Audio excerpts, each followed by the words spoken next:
The world we know now was not like this around 200 years back. Everything used to go according to the law of nature. Monsoon, summer, winter were in coordination with each other, and the cycle of weather was almost same for millions of years. But what went wrong?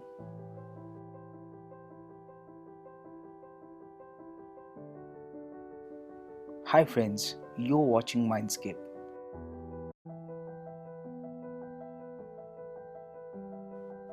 In 1800, industrial revolution took place. Lot of factories, lot of production. Demand and innovation of new things increased. And to generate energy, they had to burn fuel and natural resources. And this process resulted a massive CO2 emission.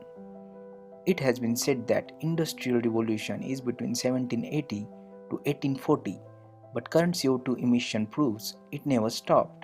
In just 200 years, many of the natural laws were malfunctioned. The system, which running fluently for millions of years, got into trouble in just 200 years. Today we face each season at its extremity, let it be monsoon, winter or summer, and uncontrolled behavior of weather creating many problems in our day-to-day life, floods, earthquakes and super hot summers. Due to such impact, thousands of lives have already taken away. In recognition of this, 179 countries and European Union spent 2 weeks in Paris last December, hammering out the final wording of an agreement to keep global temperature increase well below 2 degrees Celsius and if possible below 1.5 degrees Celsius. The reduction in temperature can only be achieved through a significant reduction in the emission of greenhouse gases. This meeting was one of the largest gatherings of the world leaders ever seen. But 2 degrees Celsius? What do they mean by keeping below 2 degrees Celsius? Let's see. This temperature represents the average temperature of entire Earth. But 2 degrees Celsius sounds not much, right? But let's get into history. Since we start collecting this temperature data of Earth, we see in 1890 the temperature was minus 0.37 degrees Celsius. In 1940, it reached to minus 0.03 degrees Celsius.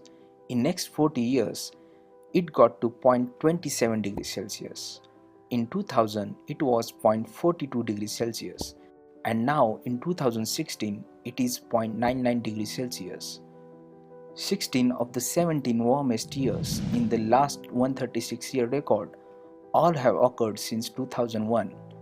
The year 2016 ranks as the warmest year on record.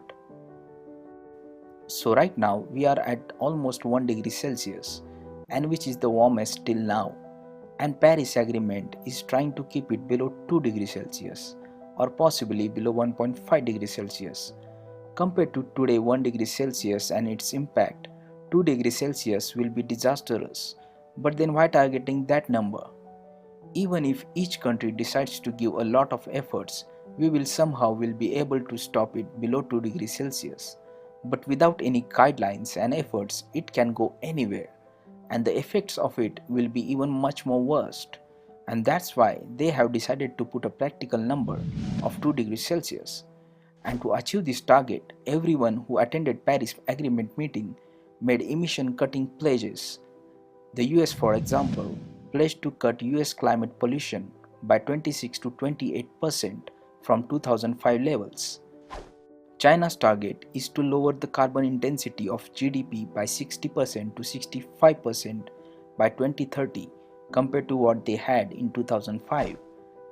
The European Union plans to cut emission by 40% by 2030 compared to what they had in 1990.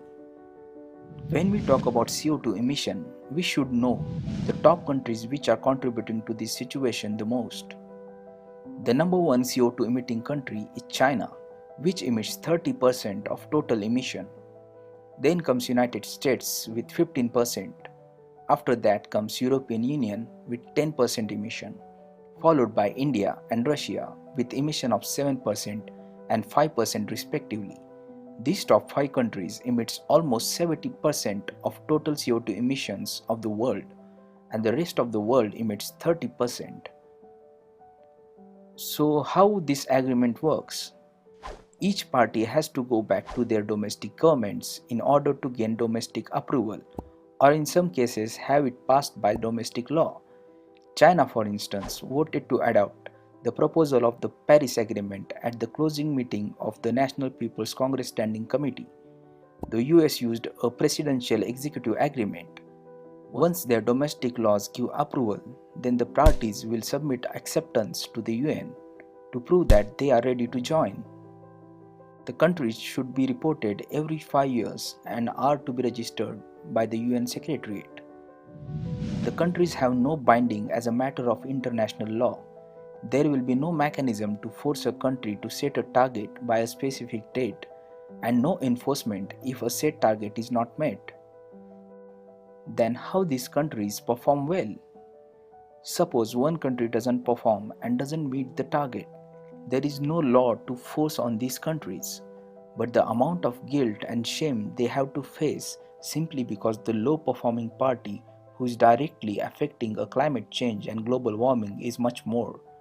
As well, it will be disrespectful to all other teammates who is putting efforts. On the other hand, the country which performs good will get appreciation and admiration in the entire world, and this will no doubt work better than any law. At the Paris Conference in 2017 also decided that the developed countries will give $100 billion a year as a climate finance till 2025. These funds of $100 billion a year will be given as a aid to developing countries for action on a climate change adaptation and mitigation. But you may say, why the developed countries have to pay to developing countries? Just because they have a lot of money? No. On the foundation of each developed country is industrial revolution. The amount of money and power they have is because of the industrial revolution, which is directly caused climate change.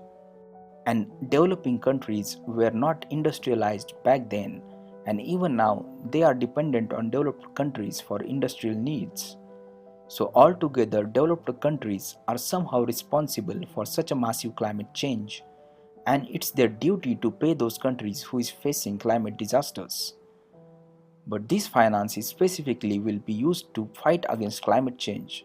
These funds will be given to parties most vulnerable to the effects of climate change, includes least developed countries and small island developing states.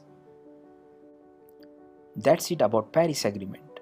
Please check our other video on deforestation and its effects on global warming, which is mentioned in the description below.